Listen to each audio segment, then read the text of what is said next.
So when we talk about biblical law, there's kind of two main buckets that we tend to put it in. One is called apodictic law, which is otherwise known as absolute law. So this is law that applies in every single situation, in every single case. And then casuistic is case law, which then clarifies, well, in this case, this is what you're supposed to do. And then in this other case, you're supposed to act in a different way. So a lot of people have seen and understood the Ten Commandments to be this absolute law. Again, as we just heard, thou shalt not kill. And so my argument is that they're actually more like case law because they're so brief. So I'll stick with the kill commandment or the don't kill commandment.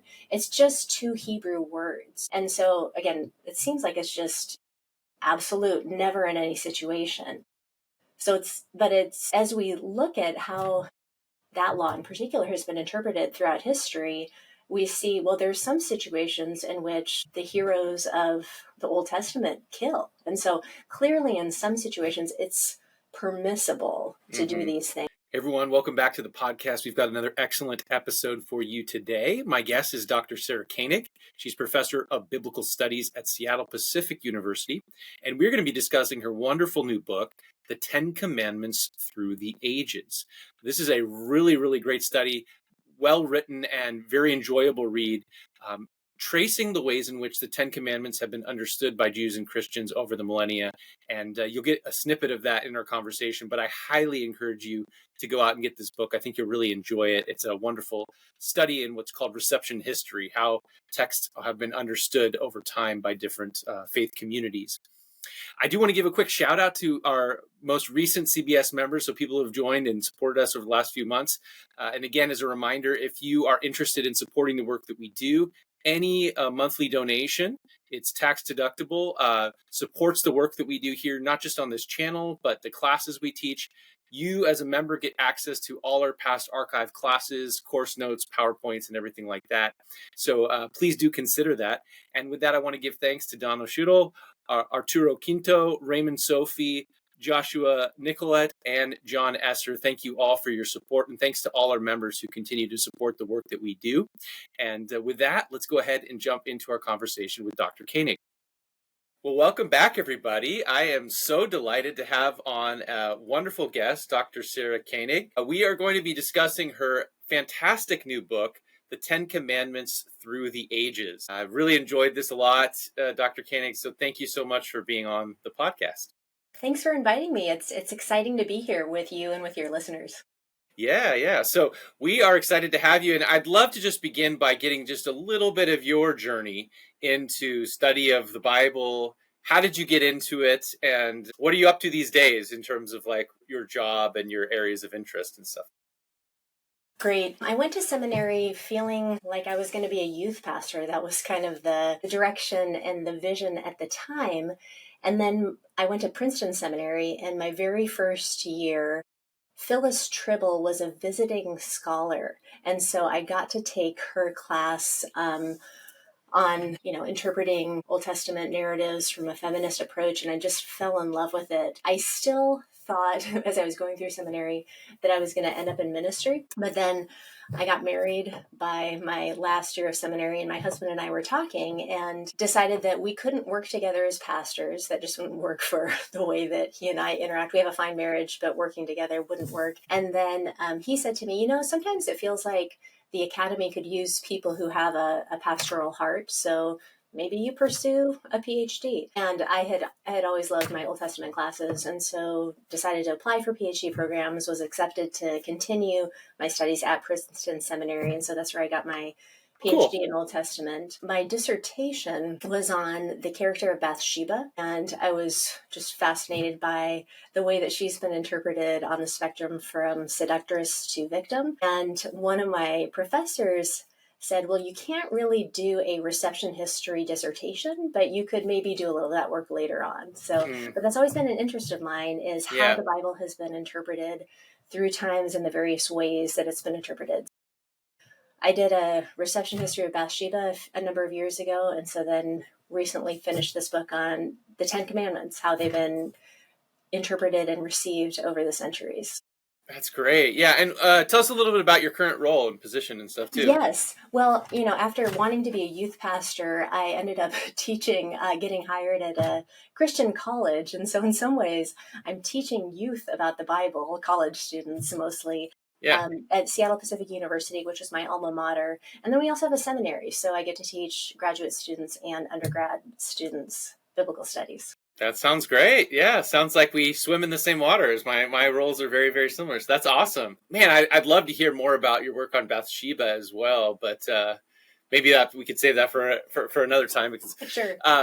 yeah, and I love the angle of reception history. That's something that for those who maybe aren't in the biblical studies world yet, right? This is a whole nother area of study, which is really important. It's thinking about not just like what was the original context and meaning of a text, but how have faith communities made meaning of that text over the centuries, over the millennia. And that's a good transition into this book on the Ten Commandments, because this is a work in reception history of the Ten Commandments. I'd like to begin with a quote from the book, actually, because I think if I'm understanding the heart of the project, I think it nicely captures your overall thesis. And so I'll read this for the audience, and then you can kind of speak into it and fill in more for us. So you write that the Ten Commandments are not casuistic in the sense that they provide us the cases. So maybe I pause there. Well, no, I'll let you fill in what casuistic means for the audience. Okay, I'll keep reading the quote. So rather, their literary structure invites us to bring our particular cases into conversation with the brevity of what is being commanded. So I think that's kind of captures the thesis. You want to spell out for us a little bit more what that means for the audience and the implications? Yeah. Definitely. So when we talk about biblical law, there's kind of two main buckets that we tend to put it in. One is called apodictic law, which is otherwise known as absolute law. So this is law that applies in every single situation, in every single case. Thou shalt or thou shalt not, right? Exactly. Kind of, Like, yeah, yeah, thou yeah. shalt not kill, period. There's no, in this situation, it's okay to kill, and in this situation, it's not okay. And then casuistic is case law, which then clarifies, well, in this case, this is what you're supposed to do. And then in this other case, you're supposed to act in a different way. So a lot of people have seen and understood the Ten Commandments to be this absolute law. Again, as we just heard, thou shalt not kill. And so my argument is that they're actually more like case law because they're so brief. So I'll stick with the kill commandment or the don't kill commandment. It's just two Hebrew words. And so again, it seems like it's just absolute, never in any situation. So it's as we look at how that law in particular has been interpreted throughout history, we see, well, there's some situations in which the heroes of the Old Testament kill. And so clearly in some situations, it's permissible to do these things. And so my overall take is that most of the commandments are really so brief, even the longer ones. They just invite us in to figure out how we apply the case of our own lives to them. Mm-hmm. I talk about this. What does it mean to honor your father and mother? The principle will apply, I think, in every relationship that we have with our parents, but depending on our relationship with our parents, if that's a positive relationship or not, if your parent is a narcissist, then maybe honoring them might look like having firm boundaries with them. So I actually think that the brevity is more of a feature than a bug that, again, it invites us to sort of bring our own lives and our own situations into these commandments. Yes, that's very helpful. So the idea here is that these commandments are intentionally broad because they are inviting ongoing new interpretive situations. So Yeah. right, and that may then very well explain why so much of the Pentateuch seems to be in conversation with them, right? Yeah. Right. So surprise for some people, there's not only one list of 10 commandments in the Hebrew Bible, right? There's multiple, Right. and many of the laws are spelling out maybe particular instances that apply to one of these 10 commandments. So could you maybe just talk us through a little bit of the implications of that and the fact that there isn't really one set of 10 commandments when we look at the tradition within the Pentateuch, you have multiple lists, but then also within Christian tradition, Jewish tradition, the commandments themselves are parsed a little bit differently. So it makes it really difficult, when a school decides we're going to put the 10 commandments on the wall for everybody to see, because you got to answer the first question: which commandments, which 10 are we talking about, right? Exactly. Such a good question. So the two places we see the 10 commandments, Exodus 20 and Deuteronomy 5. And they're relatively similar to one another with a couple of differences. The major difference being the rationale for why you keep a Sabbath. So in Exodus, the reason why you keep a Sabbath goes back to creation, the fact that God rested on the seventh day. In Deuteronomy's version of the Sabbath command, the reason that you keep a Sabbath goes back to the Exodus, that there was a time that you were slaves in Egypt, and then God has brought you out of slavery into freedom. Therefore, God commanded you to keep a Sabbath day. So Exodus and Deuteronomy, relatively similar in their 10, but there are more than 10 things being commanded in them. So just sticking with the Sabbath commandment, it says, remember the Sabbath and keep it holy. And technically, there's actually a couple things being commanded just there, Is it remember it? Is it keep it holy? Yes. But so the reason why we have these as 10 comes from another verse in the Bible, Exodus 34:28. And this is after the golden calf incident, when Moses had the original tablets and he smashed them after he came down from the mountain and saw what the Israelites were doing.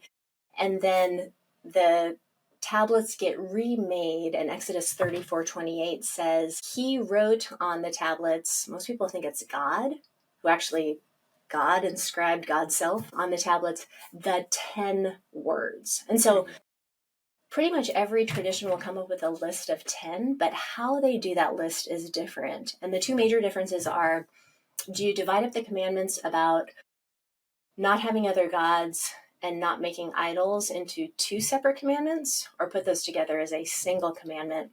And then the other thing that sometimes will get combined or separated is the coveting commandment. Do you put don't covet your neighbor's wife as a separate commandment, then don't cover your neighbor's house and field and all those other things? Or do you combine that into a single don't covet commandment? So your point is excellent, that when people are debating that the 10 commandments have to be displayed, I always wonder, well, which version, who gets prioritized for this? And then Jews and Christians also have different ways of numbering. For a Jewish ordering of the 10 commandments, their first commandment is what a lot of Christians treat as the prologue. It's the statement, I am the Lord your God who brought you out of the land of Egypt. And so that's commandment number 1 for Jews. And there's not actually a explicit thing being commanded in there, but the implied commandment is know who God is and remember what God has done for you. And I'm talking about these as the 10 commandments, as we often do, but in Jewish understanding, it's the 10 words. And so that first word, again, they're drawing on Exodus 34:28, that the word is about who God is. And then the second word is no gods, no idols. So I hope that made sense. I feel absolutely. Complicated. No, absolutely. That's really helpful. And actually, I think it's, so when I'm thinking about the first word being I am the Lord your God, it also reminds me a lot of the holiness code in Leviticus 19, which roots all the commands to holiness, and I am Adonai, I am the Lord, over and over. And so the implication of that being that the commandments flow from recognizing Adonai's identity. Yes. And so you're bound to the commandments based on the identity of the God who's making the commandments. And I think that's really powerful, actually, to realize that.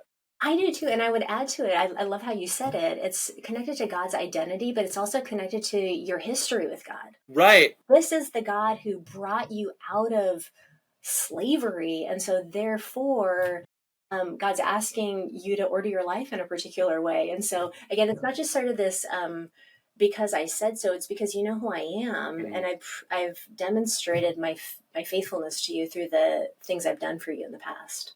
Beautiful. Yeah, I love that. One of the things I've been fascinated by for a long time, because my work in the New Testament and thinking about, what the Gospels are doing with the 10 Commandments and stuff, is the pretty broad assumption you find in Second Temple Judaism, even that the 10 kind of correspond to the two tablets, and Yeah. the first tablet is embodied in the Shema and loving the Lord your God, and then the second tablet is kind of summed up in Leviticus 19:18, love your neighbor as yourself. Could you talk us through just a little bit of the history of that too, and how we get like this idea that you can kind of summarize the commandments with these two commandments as being sort of like the heads of those or whatever? Yes, that's a great question because it is so kind of rooted in reception history, but especially as Jesus says the two great commandments, love God from Deuteronomy 6, the Shema, and love your neighbor, Leviticus 19:18, as you just said. So that people have then said that that's a way of understanding the 10, that the first, so I'll say a little bit more about that in a second. The first ones have to do with how do we love God? How do we love God? Well, we love God by not making idols. We love God by respecting God's name. And how do we love our neighbor? Well, we love our neighbor by not stealing from our neighbor or not coveting the things our neighbor has, or obviously not killing our neighbor. So that then the way you order the 10 as a whole, you can kind of put them into those larger categories of love of God and love of neighbor. But where it gets interesting too in reception history, well, how do you number the 10, as I talked about before, but then also where do you make the division? And people Right. love to debate this. Is honoring your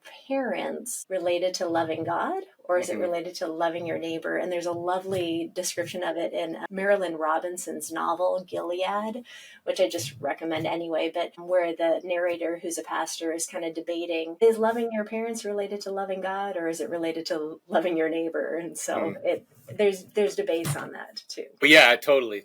Yeah, and that goes way back into antiquity.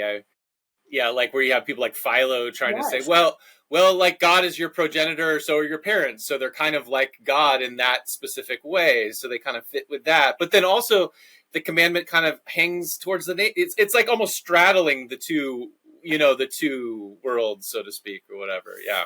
Right. No, And I love, yeah. there's also the debate of, if you're dividing them into two tablets, is it 5 and 5, or is it okay to divide it unevenly to have like 3 and 7? So depending Yeah. on how different people throughout time argue differently. Yeah, I love that stuff. That's so fascinating. Another one that, this is huge for people today because it's so ingrained, I think, in Christian spirituality to think of idolatry in a very broad sense, right? So, and you kind of trace the development of that in the commandment, don't make no other gods before me, no other idols. Like, who are we like, who are the gods and the idols in the context of that? And like, how does that sort of morph and develop into what becomes kind of the Christian theological understanding of idolatry, which is like anything we put in the place of God in our hearts or something like that, right? Yeah. And, sometimes I think about that just even in my own life practically, that, I really I'm a practicing Christian. I really want to love God above all else. And then I think, I really love my kids. And am I sort of making them into an idol? Or, is an idol something physical or something kind of more, is that what can become an idol? And then just how endlessly creative we humans are and the things that we give value and worth to. But what does it mean to love something and care about something, and then have that good thing take the place of God in terms of our affection and our attention as well? So in some ways, I don't know, in some ways I wonder if it's simpler in the Old Testament texts when the other gods were Baal and Asherah, and sort of more, and the more physical things of, making, making things on the high places and worshiping them. I think, today we humans tend to worship a lot of things in Neil Gaiman's novel, American Gods. He plays with that a lot and talks about, for some people, that idol is the television or, industry, or just sort of all sorts of things that we can turn into idols that are taking the place of God. Yeah, for sure. But then also, if you separate these out into two separate commands, it might have different implications. So if you've already said you're not worshiping any other God, and that's a distinct commandment, and then to make an idol is a separate commandment, then this goes into some of the just church traditions of, you can't make, so you're already not worshiping any other God. then don't make a physical image or representation of the Lord. Mm-hmm. And so this gets into things like churches where they won't even have a cross in the church because Right. they're concerned that that image could become an idol. So Yeah. it becomes kind of interesting how you parse it out. Yeah, very much. So it kind of, if you parse it that way, it kind of gives weight to the extreme iconoclasm that you see in some Yeah. traditions where it's like, okay, no physical, representations or whatsoever. And then others might argue, well, like, actually, let's think about what the function of the idol is. Right. Right. It's a conduit of the deity. So it's not the deity, him or herself. It's Yeah. the way you make the deity's presence manifest. So in a sense, it's like the human trying to in some ways control or create the space for the medium. So maybe it matters more than like how we're using the image, right? Rather than the image itself or whatever. And then you throw in the incarnation argument, and Right. I mean, you can go all in round and round. But yeah, that's right. That's really interesting. It kind of depends on how you read it or understand it. Yeah. Yeah. And I was thinking, in terms of the broader sense of idolatry, I've always been fascinated by this. It's a very brief statement Paul has. I think it's in Colossians, where he's listing off several things. And then he says, and greed, the Greek verb, or Greek term there is pleonexia. So like a seizing, greed, which is idolatry. And it's a very interesting kind of, I think, movement that you have within scripture, at least, to broaden the categories of idolatry beyond the making of the image or the idol itself. So that's kind of interesting too. Yeah, that's such a good point, that our attitudes of the heart, or, I mean, I guess greed sometimes gets manifest in the actions that we take too, but even just the attitudes of the heart could be idolatrous. Steve Fowle, New Testament scholar, his book on idolatry I found really helpful, kind of tracing out some of these New Testament amplifications of what is idolatry. Yeah, that's a great call. That's a really helpful book. Yep. And he has a pretty lengthy discussion of that passage in Paul too, for people that might be interested in that. So yeah, great. I want to talk about God's name and taking God's name in vain. That is, like, to me, that's one of the most fundamental misunderstood commandments in our own context. Like, I feel like if you ask most people, what does it mean to take the Lord's name in vain? The first thing that comes to their mind is any sort of swear word that has the word God in it. Right. Which is kind of funny because now I do think there could be a case for that. I think that could fall within the parameters of it, because any use of the name that brings it in a vain or empty manner, I think you could make a case is a part of that. But if we had like a target board up of what it means to take God's name in vain, that would be like hitting the very edge of the target, I would think. So like, can you bring us more towards like the bullseye? That's awesome. Yeah, you said target, which is a great image, and then I was thinking, like, what's the Venn diagram of where? Yeah.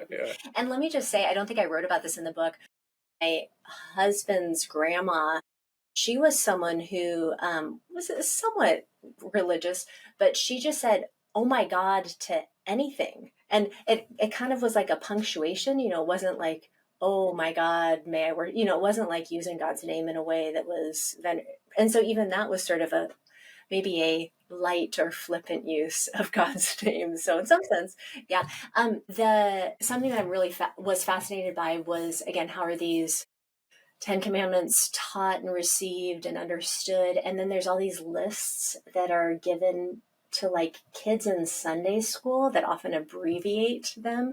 And so one of the typical abbreviations for the God's name commandment is don't swear. So, which again, I don't think is like outside the purview of what's being forbidden in it, but I don't think it really hits at the heart. And it kind of depends on what we mean by swear. Like, what they mean is don't say like F word with God or something. Right, yeah. But in antiquity, actually, that is getting closer to how it was often understood, which is to say, don't attach Yahweh's name to your oaths, because if you break the oath, you've taken God's name in vain. Yeah. So that's also, maybe that's part of the bullseye that goes a little bit closer to the center, or the dartboard or something, that, a lot of interpreters understood this as oaths. So you don't need to attach God's name to something that you're vowing, because that's misusing God's name. And this is where I think, literal Hebrew sort of helps and also makes things more confusing. It's something to the effect of, do not lift up the name of the Lord your God in an empty way or in a vain way. I think you kind of alluded to that earlier. And so even what does that mean, to lift up the name of your God? And It's then, the verb. It's nasa, right? The verb. yeah. Yeah. So lifting To or bearing up. bear, Yeah. to Yeah. lift it Yeah. up. And Carmen Imes, in her dissertation, she kind of goes through this, and she says, actually, the place that you see this most closely in that verb is when the priest lifts up the name of the people to God. And so, like, it's a literal kind of bearing, lifting up God's name. Mm. So using it maybe even less about our words than kind of how we're using it in more broad ways. So I do think it has to do about speech about God. Are we talking about God in flippant ways or empty ways, or sort of empty ways, or also our actions too? So are there things that we're attaching God's name to that are kind of against the identity and nature of God?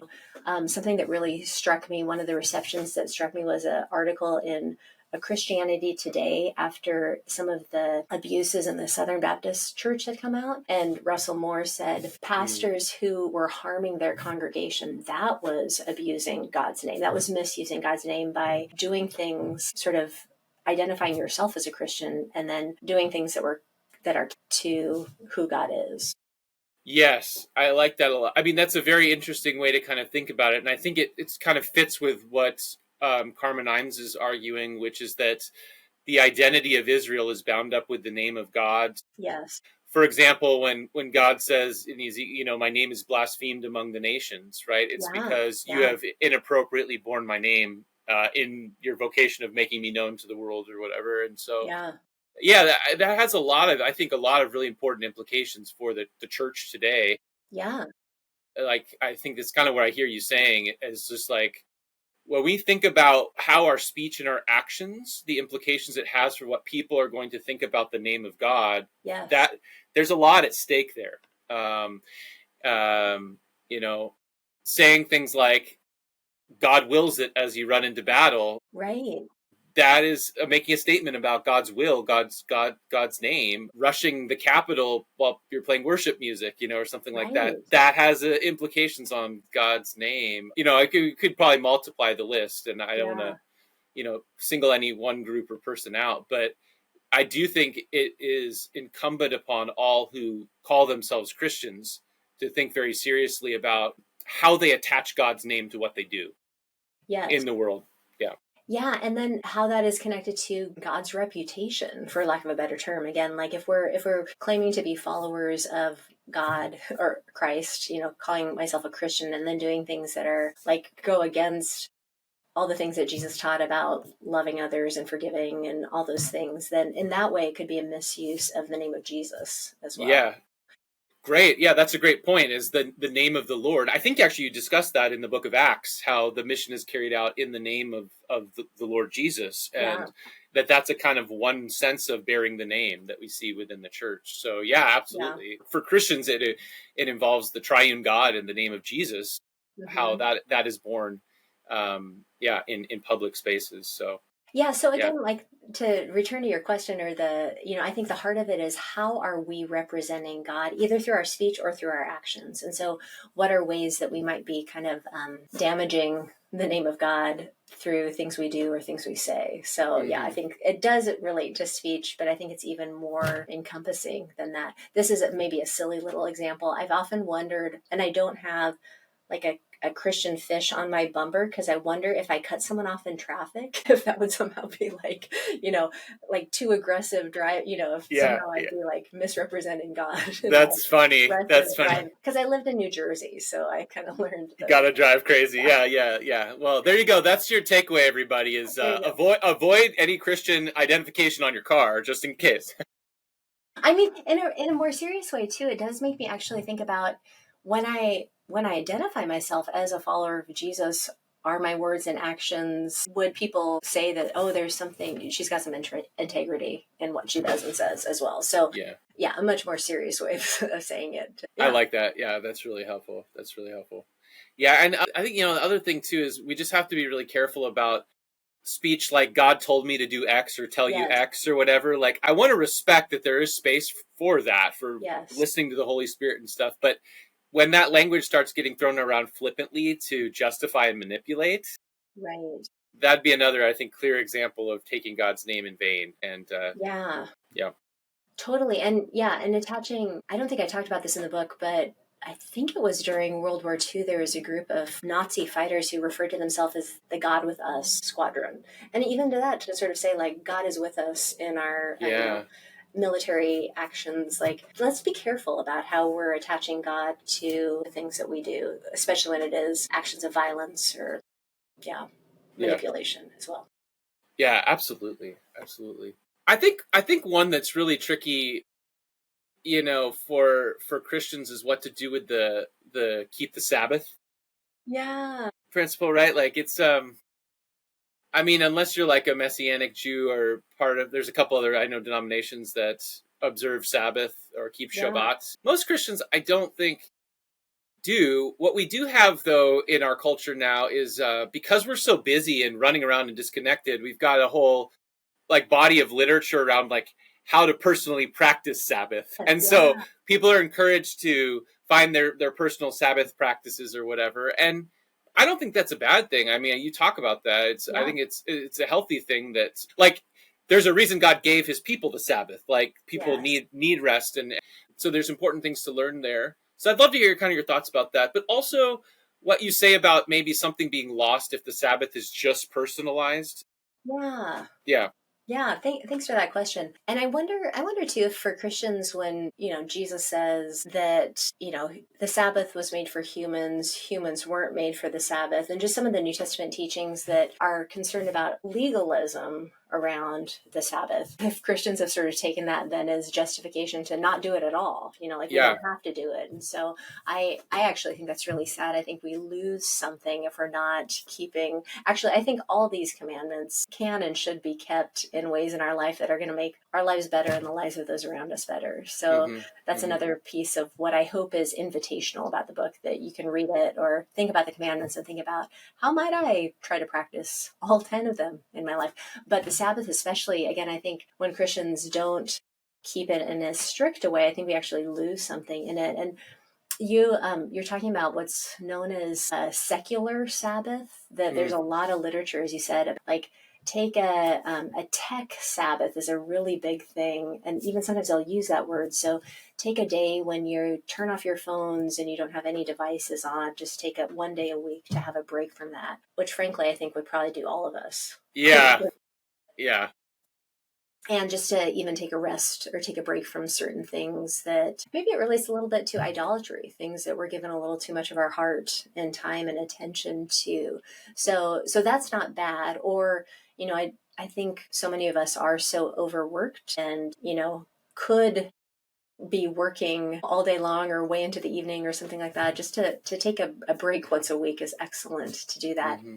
And yet I think there's something, if God's not in it at all, then it seems like it's missing a little bit of the heart of the Sabbath. So I think there, ideally, it's something that is a day set apart. And I talk about this. So what is Sabbath? Well, it's a day that's meant to be holy. It's a day that's set apart. And so maybe it's the day that if you do a lot of whatever it is in your everyday life work, then it's a day that you don't do that. So I think this is another place where it's not necessarily a one size fits all Mm-hmm. for everyone. That I think if someone is a manual laborer and they're outside maybe doing agriculture stuff most of the week, then they have a day where they sit inside and they're not outside Mm-hmm. in nature.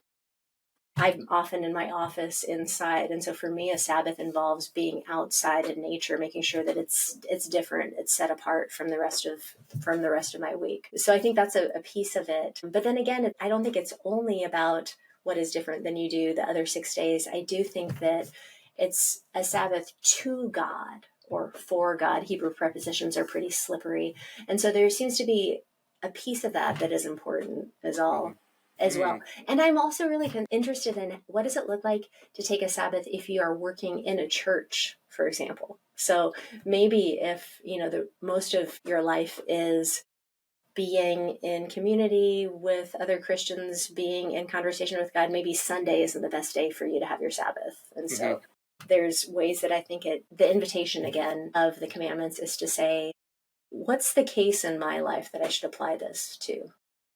Did that answer your question? I feel like I kind of... Yeah. That's great. No, I love it. Yeah, I think it's really great.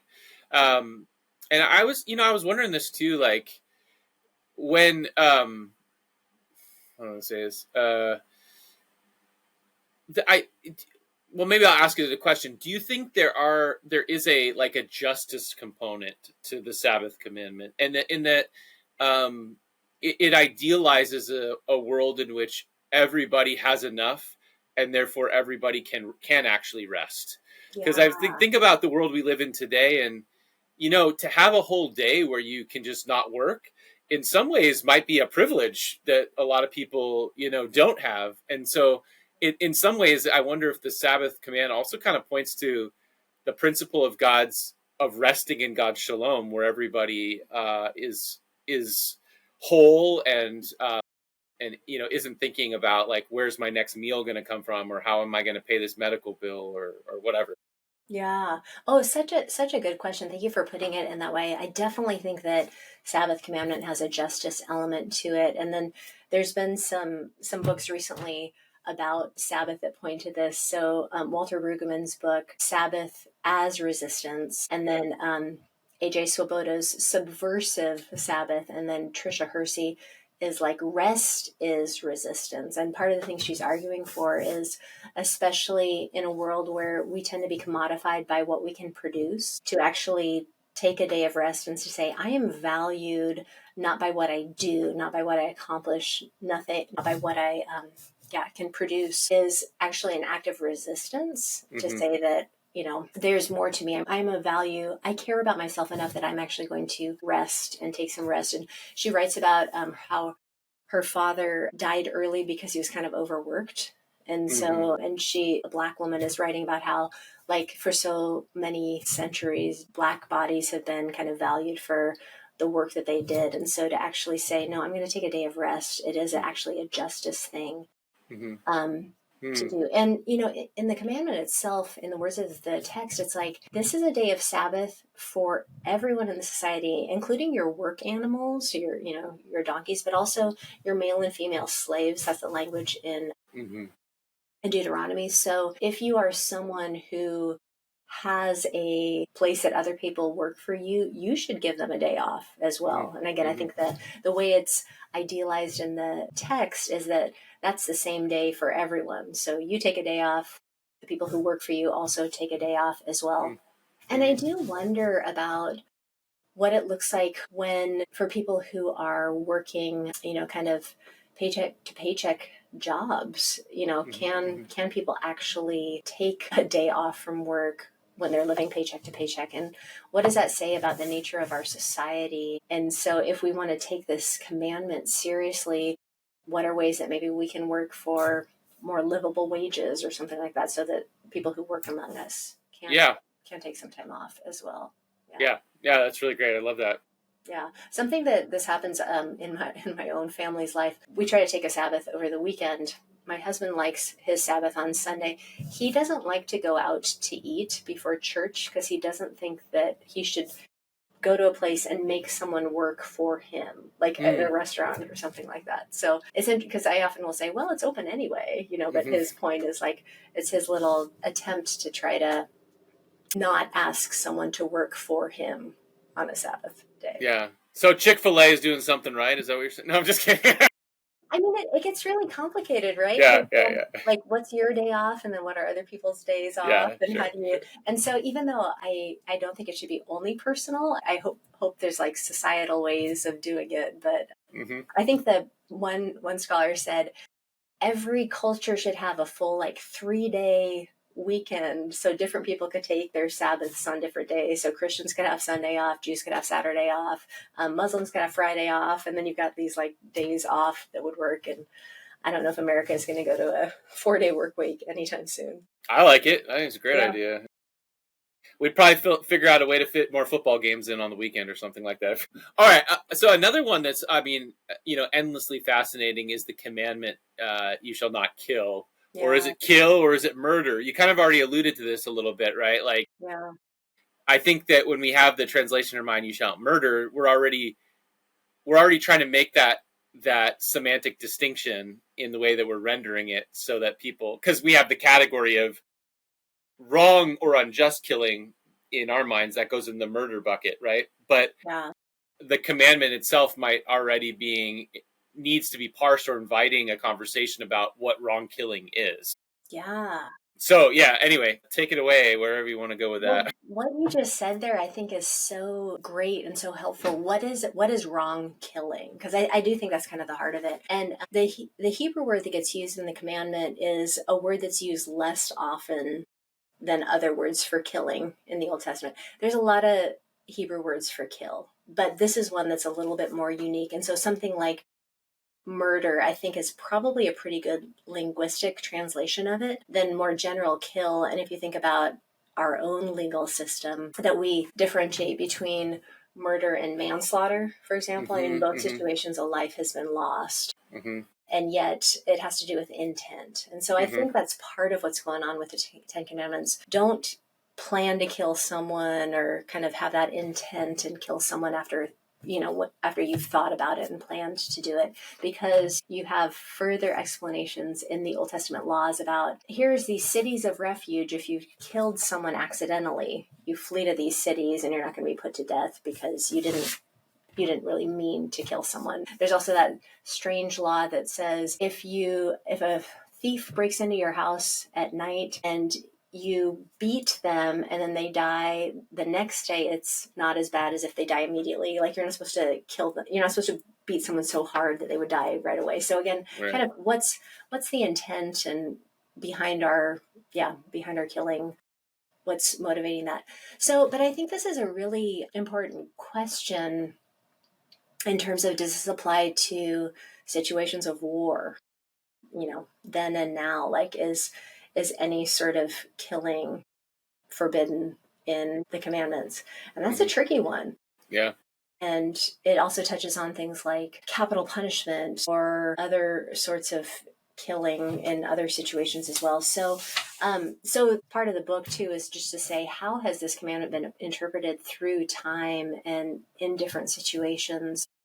And what I found really interesting in researching this chapter was the fact that certain denominations understood it just as kill, and it would actually apply to any sort of fighting or causing death, no matter what, including wars. So they would. So it kind of lends itself to like a hard Exactly. pacifist position kind of thing. So yeah. pacifist situation, and then you have these denominational statements that say we don't want to be involved in any sort of military action because the Bible commands us not to kill. And so you have these statements from different churches that go up until about World War I and World War II. And that's when they start to say, okay, maybe there are situations where we don't like it. It's not like we're excited to cause death, but maybe we change the wording of it to murder because we know that this situation, as terrible as it is calling for people to fight in war. And so you see this shift in the way that it's understood as prohibiting all killing, and then say, actually, killing in battle could be justified. We don't have to be pacifists based on this commandment itself. Yeah. A lot of pacifists, of course, would then draw in Jesus language too as being reasons to still be a pacifist. But just the fact that earlier people used to draw on the Ten Commandments, and then they sort of shifted it away from during that. the Great World Wars, when there was a need for fighting, right. military work. Well, that happens a lot. I mean, you're obviously an expert in reception history, but I found whenever I look at things, when you have big world events, those tend to be the moments that cause people to rethink some of the times their interpretation of text, right? It's almost like new experiences provide new data to kind of like take into account when you're interpreting the Bible, and that often becomes the stimulus for rethinking the text.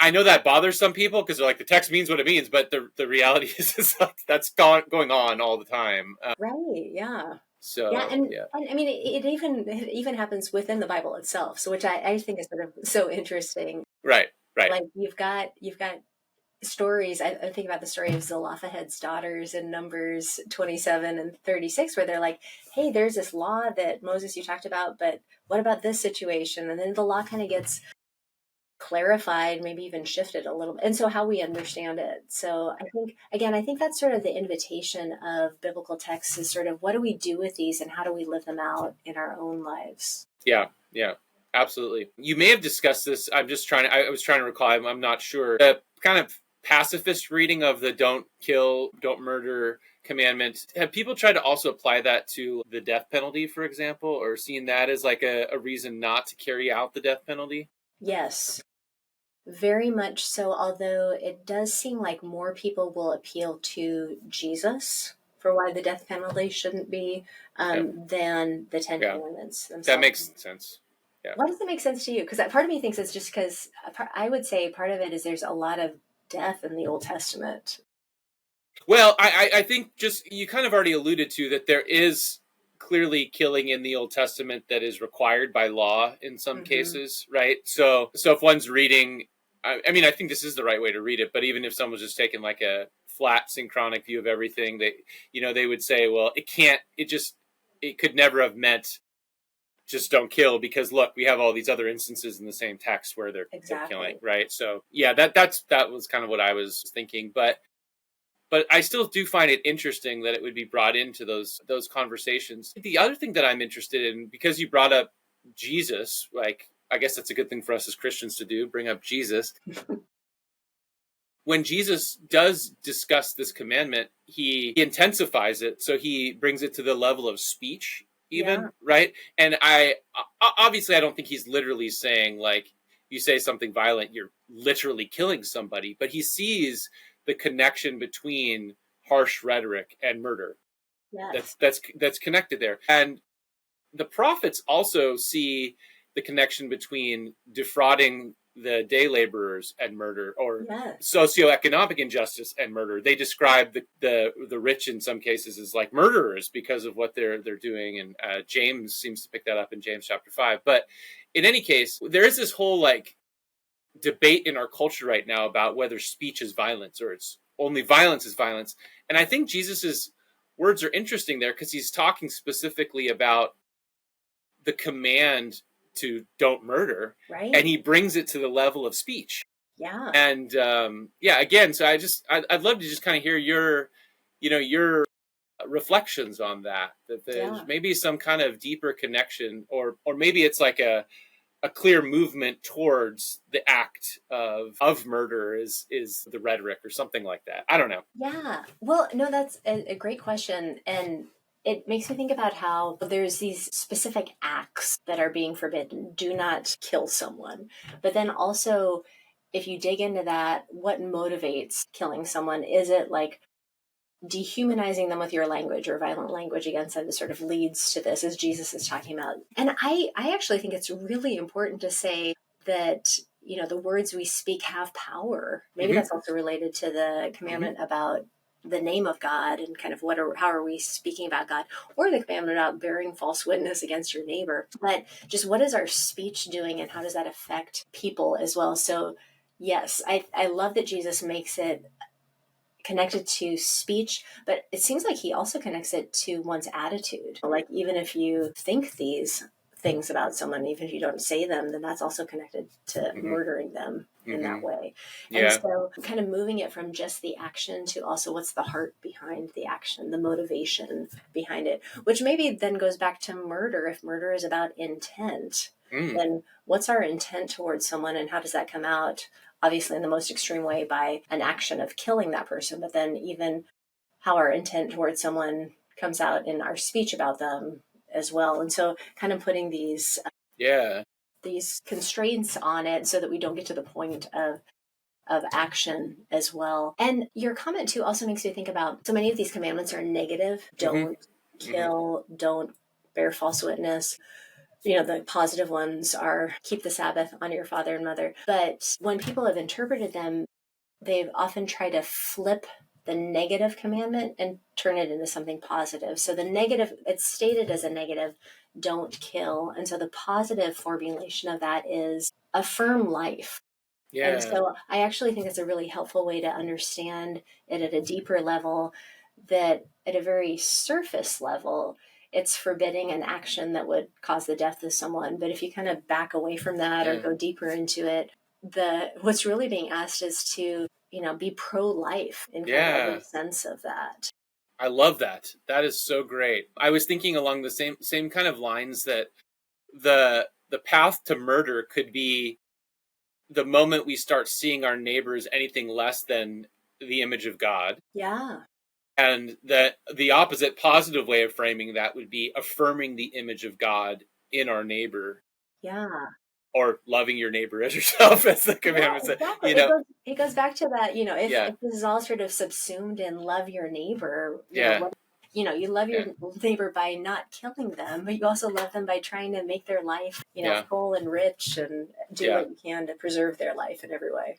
Yeah, no, I love that. And I love what you said about the importance of words too. I think that obviously we have to draw a distinction between speech and action, but at the same time, for the Christian, our language is incredibly important. So from like Mm, from a theological perspective, we have to take our words, our words very seriously. If they're yeah, dehumanizing the image of God in somebody else, that's on the path towards murdering, and it's part of that same thing. And yeah. I think what I've noticed recently is I think both sides of the political aisle in our country intuitively recognize that, Hmm. because when something bad happens to one person on one side, they inherently blame the rhetoric of the other side for Yeah, causing that action. yeah, that's true. And so I think that's something we maybe know intuitively as people, whether we admit it or Interesting. not. But yeah. Yeah.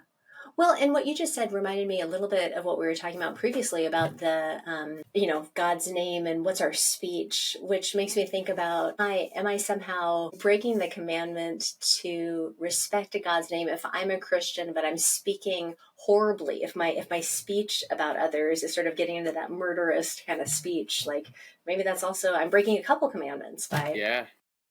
people. If Yeah, yeah, I yeah. operate against that. Right, right, right. Bearing fault, like in the whole bearing false witness Yeah, thing and yeah, all that. yeah. Yeah, yeah. All right. Well, I have like 50 other things I want to ask you, Yeah, but I also want to respect your time. Could we talk just finally about the final of the 10 commandments, not coveting, and kind yeah, of just like how that's all, it's I don't know. I've often heard it explained as kind of like the open-ended one that just sort of, right. holds things open. But then, I spend a lot of time in the world of the New Testament and adjacent literature. So I'm thinking about people like Paul and Philo who go to town because the verb that's used there is the verb for desire, which in, Oh, yeah, Greek philosophical yeah. discourse is like really, your desires are corrupted, So anyway, yeah, what can you tell us about this whole thing? And also just kind of like the fact that the wife is included in there along with other articles of Right. property. That's kind of a problem, like Yeah. how do we handle that, today? Well, and again, if you want to follow the Lutherans and separate that out as a separate commandment, you can kind of avoid the lumping wife in with All house and right. field and that sort of thing. Sounds good. We'll give prop to Luther Exactly. for that. Yeah. And also Luther they're following Deuteronomy, because Deuteronomy actually flips the order and puts wife first and then lists the other things. So that is another distinction between Exodus and Deuteronomy. But yeah, I mean, in a sense too, it reveals the worldview of the Old Testament when these texts were compiled and written, that wife was considered property. And so there is something about that. I actually, if I could, I would probably argue for separating wife out as distinct. Sometimes people will make connections between the commandments themselves and say that the coveting commandment, if you really keep that one, if you don't covet, then it'll help you avoid some of the other commandments. So if you don't covet your neighbor's field, you're not going to steal it. So by obeying this kind of last commandment, then it'll help secure you against breaking a previous commandment. And then that would apply to To the adultery command. adultery. Yeah. Exactly. So if you Okay. don't covet someone's wife, you're not going to commit adultery. And so I think there's some merit in thinking about that. And again, I think we've got to admit, and we can do this in a pretty simple way and say the world of the Old Testament is not the world I'm living in today. There's all these agricultural things. I live in a city, so there's ways that we want to make the text apply and resonate in our world and our lives. And so we've got to recognize we're not going to adopt every single aspect of that worldview that sees wife as property, for example. But yeah, the coveting is really, I actually kind of like that word covet because it is a distinct word.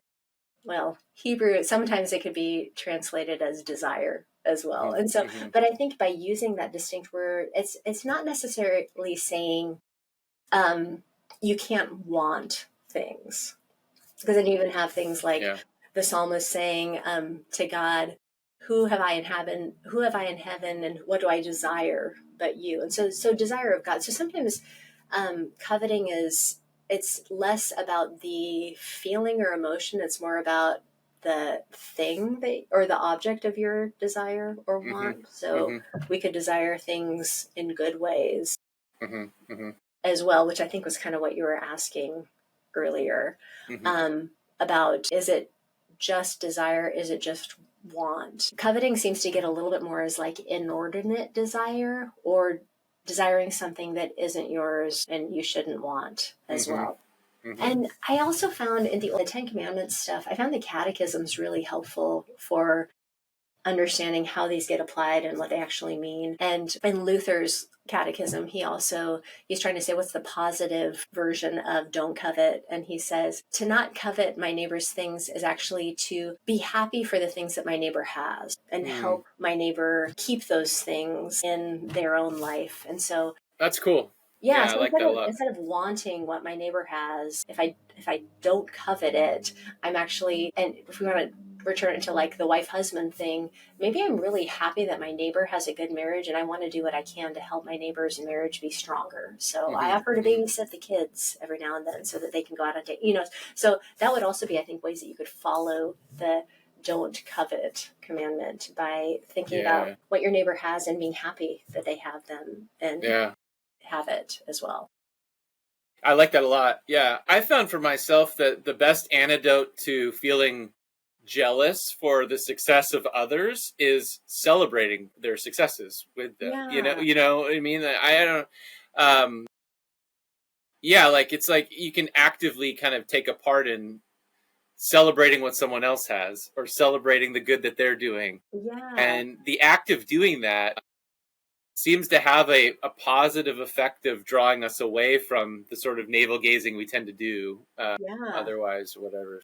I love that. So a way to not covet is to celebrate the things that your neighbor has. Celebrate your neighbors. Celebrate what they have. Yeah. That's kind of what I heard you saying too. So I was thinking I like that a lot. That's really good.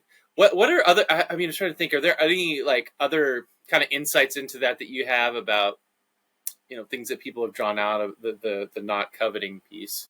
Well, I mean, part in James, right? It's you don't covet, and then I think it's gratitude is another antidote to coveting. Giving thanks. Be grateful for what you have. Yeah. Kind of, I guess not navel gazing, but it's sort of like clear-eyed gratitude for the things that are around you that you have.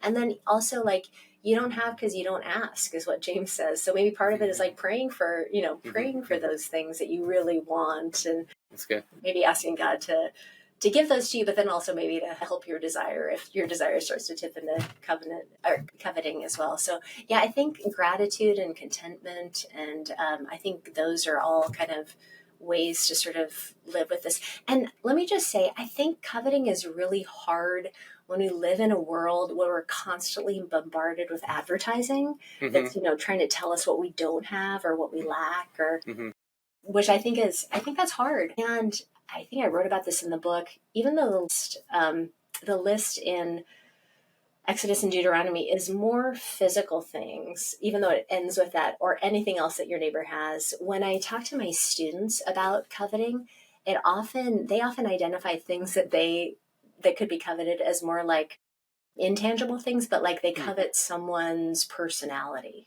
Or they might covet someone's, social media followers or something like that. Yeah, or just someone's like confidence, or things that aren't even like physical things. It's not like I covet my classmate's sweater. It's like I covet their way of being, or, something like that. So Interesting. Yeah. I think Yeah. maybe like idolatry, coveting can have a lot of broad, like we can want a lot of things that other people have, whether they're real or not, or physical or not. Yeah. Yeah. No, that's good. That's good. Well, I think we got through like half of the 10 minutes, but this was great. And I think a good, hopefully a good teaser and encouragement for those that definitely go out and get this book. It's really, really fascinating read. I was sat down with it and thinking, oh, I'll read some pages and I'll come back to it. And I ended up just sitting and I'm like, I can't put this book down. I just want to read Oh, through and find out what she says about all the 10 commandments. And then, well, that's so kind. Thanks. so yeah, it's really great. I encourage everybody to get a copy. And what, like, maybe just to close this out, what are some practical things that you think you'd want people to hear, or advice for saying, hey, I think the 10 commandments are really important, and I Mm. want these to be points where we can practically reflect on in our lives and implement in different ways. Are there any like kind of bigger thoughts you have about that, or ideas? Well, thanks. Yeah, you kind of started with it. I mean, I guess my hope would be that people would see in the Ten Commandments just invitations of, like, it's not always a one size fits all of this is exactly how I have to practice Sabbath, for example. So just I want people to see invitations in the wording itself to sort of apply these principles to their own life and their own situations and their own circumstances in ways that are going to be helpful and life-giving. So I guess maybe don't be intimidated by seeing this as sort of like set in stone rules of you must follow these in exactly a single way, but see it more as an invitation into a deeper life, a deeper and richer life with God and with other people that'll That's kind of cool. help order that. Yeah. Yeah. I love that. I think that's a good last word. Well, Dr. Koenig, thank you so much for being on the podcast. It was really a thrill, and I appreciate you. Yeah, thanks so much for the invitation. Loved the conversation. All right. Thanks. All right, take care. Thanks for watching this video. If you enjoyed it, please make sure that you are subscribed to our channel for more content. And if you're interested in supporting us, the best way you can do so is by becoming a member of the Center for Bible Study. Link in the description. Thanks.